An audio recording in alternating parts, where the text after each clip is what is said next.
Hello friends, welcome to கதம்ப சமையல். இன்றைக்கி கதம்ப சமையலில் தக்காளி ஊறுகாய் எப்படி பண்ணுறதுன்னு பார்க்க போகிறோம். மலிவாக கிடைக்கிற இந்த டைமில் தக்காளி ஊறுகாய் நம்ம இந்த மாதிரி செஞ்சு வச்சுக்கிட்டோம்னாக்கா, நம்ம அவசரத்துக்கு வீட்டில் ஏதாவது செய்ய முடியல அப்படின்னாக்கா இதை நம்ம யூஸ் பண்ணிக்கலாம். டிஃபனுக்கு, சாதத்துக்கு எல்லாத்துக்குமே போட்டுக்கலாம். இப்போ இது செய்கிறதுக்காக நான் 2 கிலோ தக்காளி வாங்கிட்டு வந்திருக்கேன்.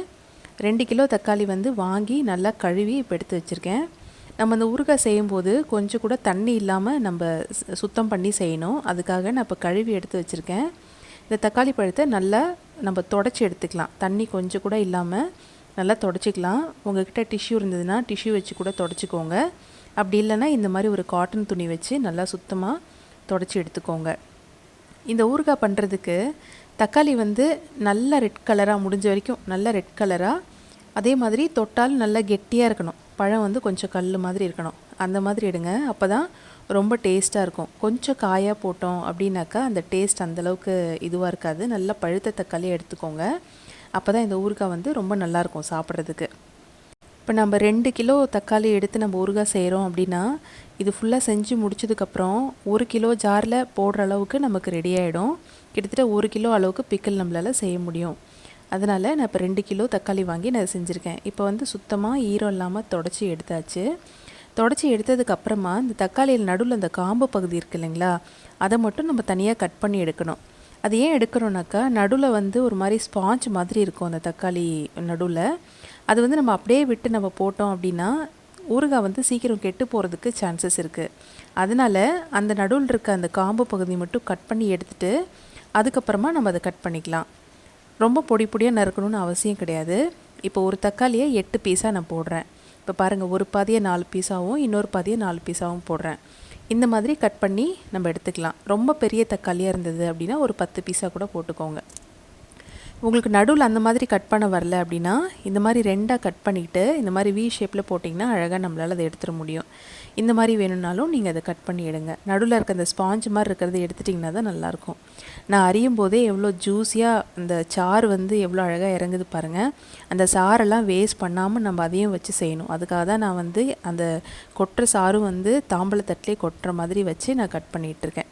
இந்த மாதிரி நம்ம எல்லா பீஸையும் நல்லா கட் பண்ணி தனித்தனியாக எடுத்து வச்சுக்கலாம். இப்போ பாருங்கள், ஃபுல்லாக எல்லா தக்காளியும் நம்ம கட் பண்ணி எடுத்துக்கிட்டாச்சு. அடுத்தது இப்போ நான் செய்கிறதுக்கு ஒரு பெரிய வாணல் வச்சுருக்கேன் அடுப்பில். அந்த வாணல் வச்சதுக்கப்புறம் அதில் எண்ணெயெல்லாம் எதுவுமே விட வேண்டாம். டைரெக்டாக நம்ம கட் பண்ணி வச்சுருந்த தக்காளியை இதோடு சேர்த்துக்கலாம். சேர்த்து அடுப்பை ஸ்டார்டிங்கில் நீங்கள் ஹை ஃப்ளேமில் கூட வச்சுக்கோங்க.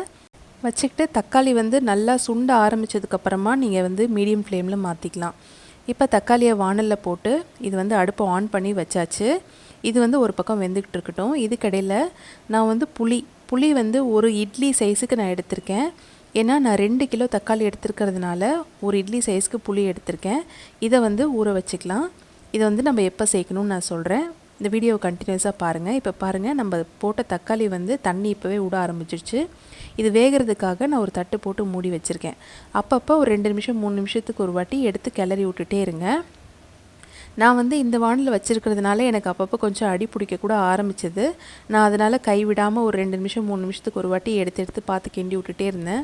உங்களுக்கு இந்த அடி பிடிக்கிறதுலாம் கொஞ்சம் கஷ்டமாக இருக்கும்னு ஃபீல் பண்ணிங்கன்னா, பக்கத்துலேயே என்னால் இருந்து பார்த்துக்க முடியாது அப்படின்னாக்கா நீங்கள் நான்ஸ்டிக் வாணல் மாதிரி கூட வச்சு நீங்கள் செஞ்சுக்கலாம்.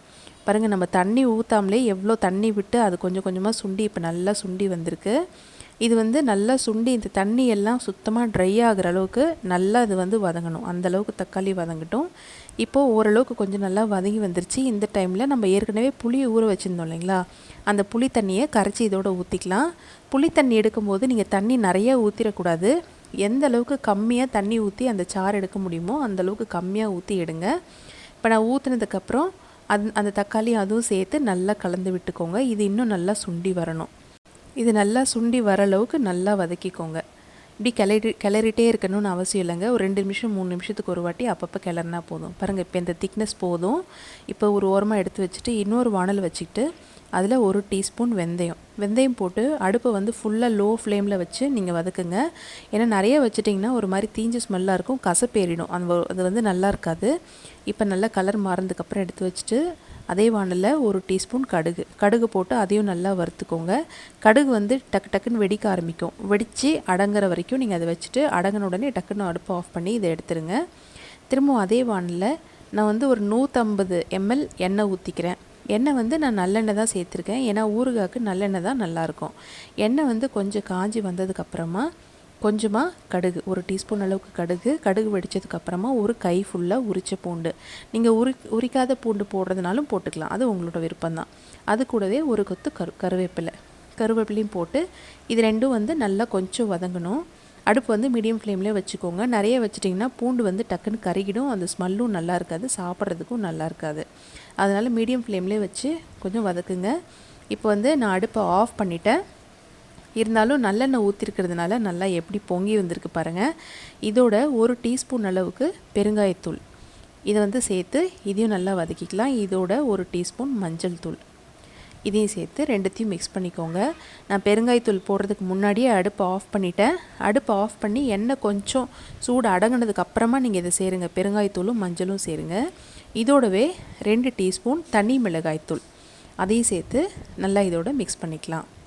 இதையும் சேர்த்து நல்லா மிக்ஸ் பண்ணிவிட்டு நம்ம இந்த வதக்கினது எல்லாத்தையும் நம்ம ஏற்கனவே தக்காளி வதக்கி வச்சுருக்கோம் இல்லையா, அதோடு கலந்துட்டு அந்த கலவையை திரும்பவும் அடுப்பில் வச்சு இன்னொரு 5 நிமிஷம் நம்ம வந்து சுண்ட விடணும். அப்போ தான் வந்து இதோட டேஸ்ட், இந்த நம்ம போட்டோம் இல்லையா மிளகாய்த்தூள் பூண்டு இதெல்லாமே நல்லா அந்த தக்காளியோடு சேர்ந்து நல்லா கலந்து வரும்போது டேஸ்ட் வந்து ரொம்ப நல்லாயிருக்கும். பாருங்கள், இது நல்லா கலந்தாச்சு. பார்க்கவே அந்த கலர் எப்படி சூப்பராக இருக்குது பாருங்கள், ரொம்ப டெம்ப்ட் ஆகுது. இது கூட இந்த ஊறுகாய்க்கு தேவையான அளவுக்கு உப்பு சேர்த்துக்கோங்க. உப்பு சேர்த்து நல்லா வதக்கி அப்பப்போ ஒரு 2 நிமிஷத்துக்கு 3 நிமிஷத்துக்கு ஒரு வாட்டி கிண்டி விட்டுட்டே இருங்க. இது நல்லா சுண்டி எண்ணெய் நல்லா பிரிஞ்சு வர அளவுக்கு நல்லா சுண்டி வரணுங்க. அப்போ தான் அந்த ஊறுகாயோட ரியல் டேஸ்ட் ரொம்ப நல்லாயிருக்கும். நமக்கு கெட்டு போகாமல் ரொம்ப நாளைக்கு வச்சு நம்ம யூஸ் பண்ணிக்க முடியும். இப்போது ஏற்கனவே நம்ம வறுத்து வச்சுருந்த வெந்தயமும் கடுகும் அதை நல்லா பொடி பண்ணி இதோடு சேர்த்துட்டு அடுப்பை ஆஃப் பண்ணிவிடுங்க. அவ்வளோதான், நம்மளோட ரொம்ப ரொம்ப டேஸ்டியான தக்காளி ஊறுகாய் சூப்பராக ரெடி ஆகிடுச்சு. எண்ணெய் நல்லா பிரிஞ்சு வர ஆரம்பிச்சிருச்சு. தேவைப்பட்டதுன்னா இன்னும் கூட கொஞ்சம் எண்ணெய் கடைசியாக நிறுத்தும் போது ஒரு 2 ஸ்பூன் மேலே விட்டுக்கோங்க. அவ்வளோதான், நம்மளோட ஊறுகாய் செம்மையாக ரெடி ஆகிடுச்சு பாருங்கள். அவ்வளோதாங்க. இந்த மாதிரி செஞ்சு வச்சுக்கிட்டிங்கன்னா நீங்கள் டக்குன்னு டிஃபனுக்கு, சாதத்துக்கு எதுக்கு வேணால் யூஸ் பண்ணிக்கலாம். இந்த வீடியோ உங்களுக்கு பிடிச்சிருந்துன்னா லைக் பண்ணுங்கள், மறக்காமல் சப்ஸ்கிரைப் பண்ணுங்கள், பக்கத்தில் இருக்க பெல் பட்டனையும் ப்ரெஸ் பண்ணிக்கோங்க. இதே மாதிரி இன்னொரு நல்ல ரெசிப்பியில் உங்களை மீட் பண்ணுறேன். தேங்க்யூ.